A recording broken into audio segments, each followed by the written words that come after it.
Les films de James Bond ont profondément marqué la civilisation occidentale, à peu près autant que la Guerre des Étoiles, à mon avis.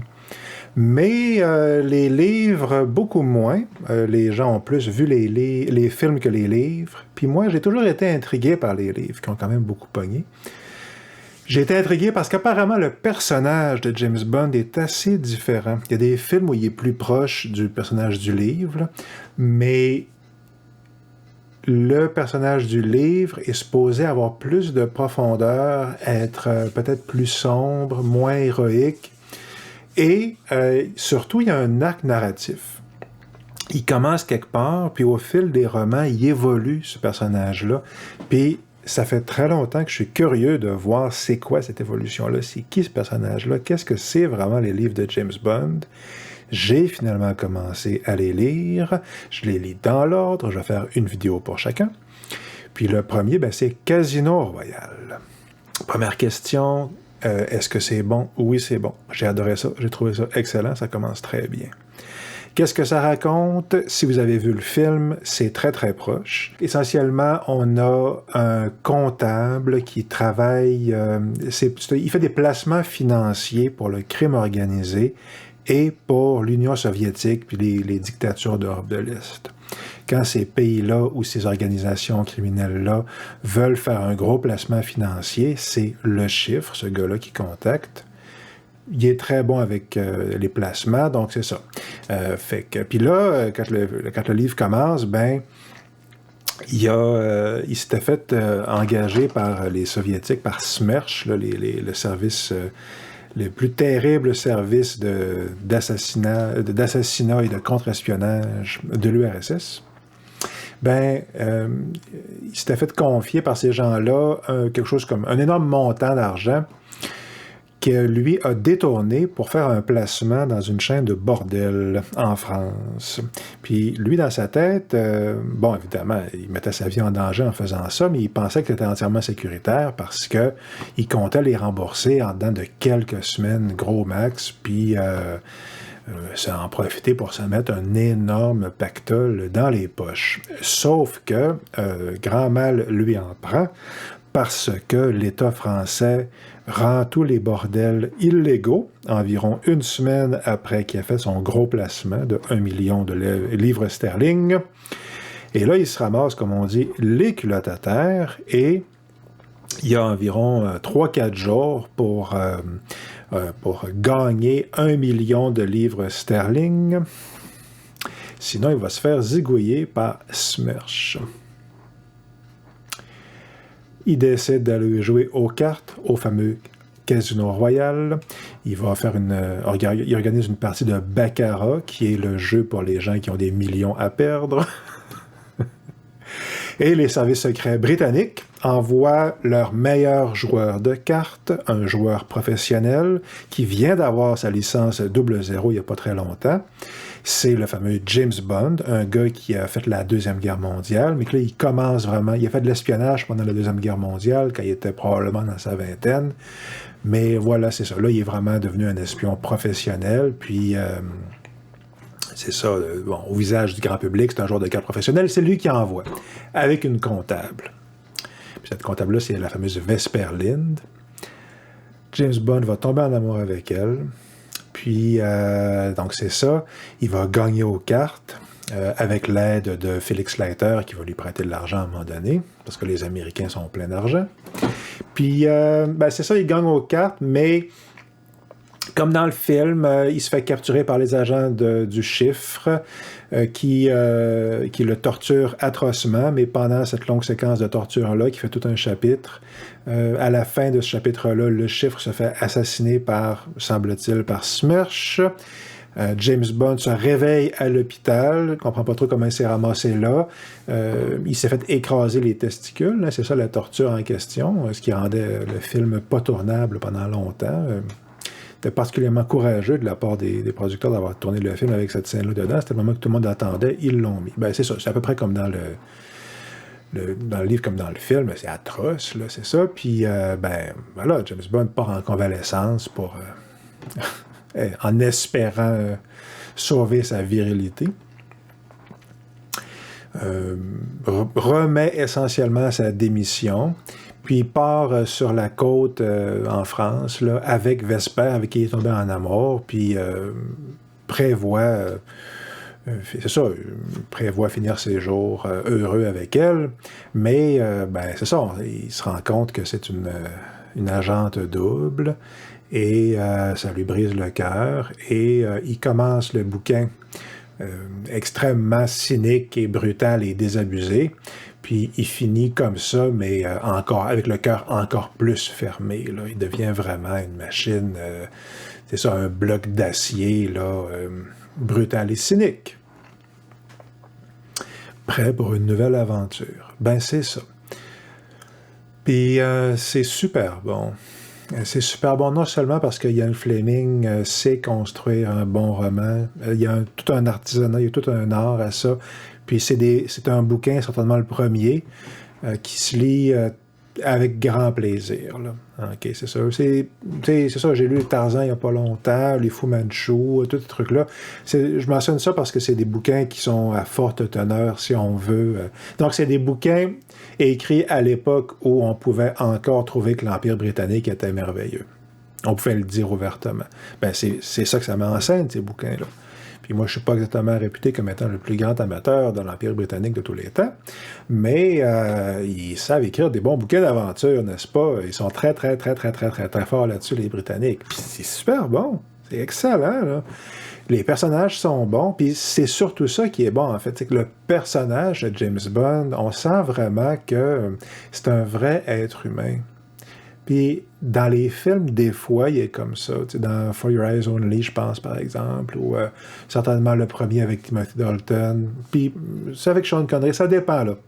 Donc, c'est ça, James Bond, les films oscillent souvent entre le spectacle haut en couleur avec ben des gadgets puis ben des cascades. Puis, ça, c'est un pôle des films de James Bond. Mais il y a l'autre pôle où est-ce que c'est ça, ce gars-là est plus... Les profondeurs, en vérité, insoupçonnées de ce meurtrier misogyne, OK, à la solde du gouvernement britannique, pour lequel il ressent une dévotion réelle, en vérité. Le seul truc qui n'est pas cynique chez ce gars-là, en vérité, c'est son attachement à sa mission, son devoir pour la couronne britannique, là. Mais c'est ça, c'est un personnage qui est hyper intéressant. Puis j'ai mentionné le côté misogyne. Ben, le personnage de James Bond est très, très, très misogyne. Mais c'est intéressant de voir ce gars-là. Je pense pas que Ian Fleming l'est. Je pense pas du tout qu'il l'est. En tout cas, pas basé là-dessus. Puis c'est intéressant de voir comment est-ce que... Puis justement parce que on voit ce personnage misogyne-là qui sauve, puis qui tombe en amour, qui se laisse surprendre en quelque part, puis qui se laisse prendre au piège, qui est probablement le piège qu'il cherche à éviter par sa misogynie, puis qui se fait prendre.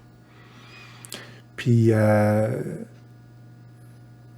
ça m'a semblé très vrai au niveau émotif, en vérité, ce côté-là, là, de ouvrir son cœur, pas vouloir ouvrir son cœur, puis là, ouvrir son cœur juste un petit peu, puis là, choisir la mauvaise personne.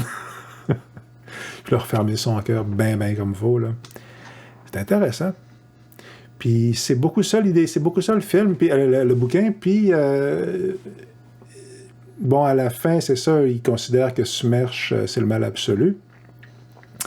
Mais avant de se rendre là, il fait tout un discours pendant qu'il est en prison. Il fait tout un... Pas en prison, mais à l'hôpital avec son copain Matisse. Là, il fait tout un énoncé où il explique que l'Occident n'est pas moralement supérieur au bloc de l'Est.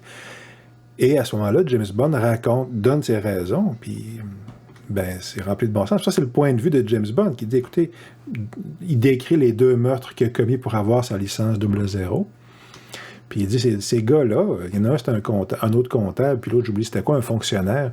C'était pas des mauvaises personnes du tout, là. C'était du monde bien ordinaire. Puis à un moment donné, c'est ça, l'État adverse, c'est-à-dire les Britanniques ont décidé qu'il fallait les tuer parce que c'était plus avantageux. Fait qu'il l'a fait parce que c'est ça qu'on lui avait dit, mais il se fait pas d'illusion du tout sur la supériorité morale de l'Empire britannique. Quoiqu'à la fin, encore une fois, c'est ça. Il considère que Smersh est vraiment oui, se marche dans une autre catégorie. Puis je pense quand même, en vérité, que c'est un des messages du livre, mais il n'y a pas que ça. Il y a beaucoup plus de nuances, finalement, dans le discours sur l'Empire britannique, sur les services secrets en général.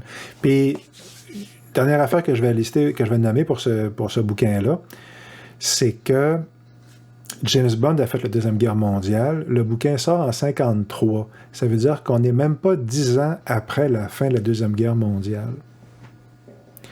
Puis, tout le monde là-dedans, tous les gars, les membres des services secrets, Matisse probablement, le chiffre, bon, tous ces gens-là. Puis là, j'ai commencé à lire le deuxième, c'est la même chose, on observe la même chose là-dedans. Bien, tout le monde a fait la Deuxième Guerre mondiale. Dans Moonraker, le méchant, c'est un ancien nazi. Ça, je me souviens de ça, je l'avais lu quand j'étais plus petit. Puis le climat qui est mis en scène dans les bouquins, c'est pas les années 60, essentiellement. C'est les années 50, c'est les années d'espionnage d'après-guerre, au début de la guerre froide. Puis c'est très efficace comme climat, ça. Puis c'est très différent, finalement, de l'univers rempli de gadgets. C'est ça qu'on connaît dans les films. Les casinos, c'est pas glorieux du tout. James Bond ne présente pas ça comme quelque chose de glamour ou rien. Là, il fait ça pour gagner de l'argent, mais il fait ça pour le plaisir. C'est le premier paragraphe de Casino Royale du bouquin, c'est une description du climat hyper sordide, l'odeur de la puanteur, la sueur, l'aura de peur et d'inquiétude du casino. Puis c'est ça, moi, j'allais une fois dans un casino de mémoire, puis j'avais pas misé, là, mais j'avais passé quelques heures là, puis ce que j'avais vu, ça ressemblait pas mal plus à ça, honnêtement. Le climat réel d'un casino, on a en tête que c'est James Bond, mais c'est pas mal plus l'angoisse et la panique, là. C'est plus proche de ça. Tu sais, il y a quelque chose de ça, là. Donc, c'est ça, c'est plus intéressant. C'est plus, voilà, c'est plus... tu sais, je me rappelle, tu sais, James Bond, c'est un gros fumeur, c'est un gros buveur. C'est pas présenté comme sain du tout, c'est pas présenté comme merveilleux, là. Ça lui pose des problèmes, là, tu sais. Puis, c'est justement, c'est tout ça, là. Le quotidien du travail d'espionnage est aussi plus présent, là. Tu sais, pourquoi est-ce qu'il fait il fait des trucs pour... tu sais, il met un cheveu devant sa porte, là, il colle un cheveu pour voir si quelqu'un est rentré chez lui pendant qu'il n'était pas là. Ces genres d'affaires-là, là, des genres de manœuvres qu'on voit dans les films d'espionnage, mais il y a plus, l'accent est plus mis sur le quotidien du film, du travail d'espionnage, puis le quotidien de la guerre froide, en quelque part. Ça fait que c'est des romans plutôt fantaisistes, en quelque part. Mais ça a un côté très vrai, autant au niveau de l'univers qui est présenté que émotivement, finalement. Moi, j'ai trouvé, en tout cas. Fait que j'ai adoré ça. Honnêtement, j'ai vraiment adoré ça.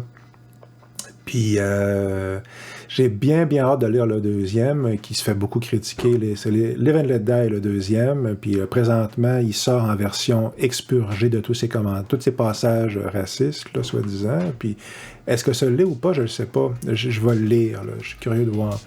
Mais c'est ça. Bon, s'il faut expurger les romans parce qu'il y a des commentaires qu'on n'aime pas, non. Une mauvaise idée. C'est une pente très glissante. Ça donne jamais de bon résultat faire ça. Mais peut-être, c'est ça, je sais pas, là, je vais lire le bouquin. Là, mais, on en parlera rendu là, dans pas très longtemps. Mais voilà, fait que c'est super intéressant. Puis j'ai adoré ça, je le recommande vigoureusement. Fait que pourquoi c'est bon, Casino Royale? Parce que c'est un roman d'espionnage super bien écrit. Puis que le personnage de James Bond est vraiment fascinant.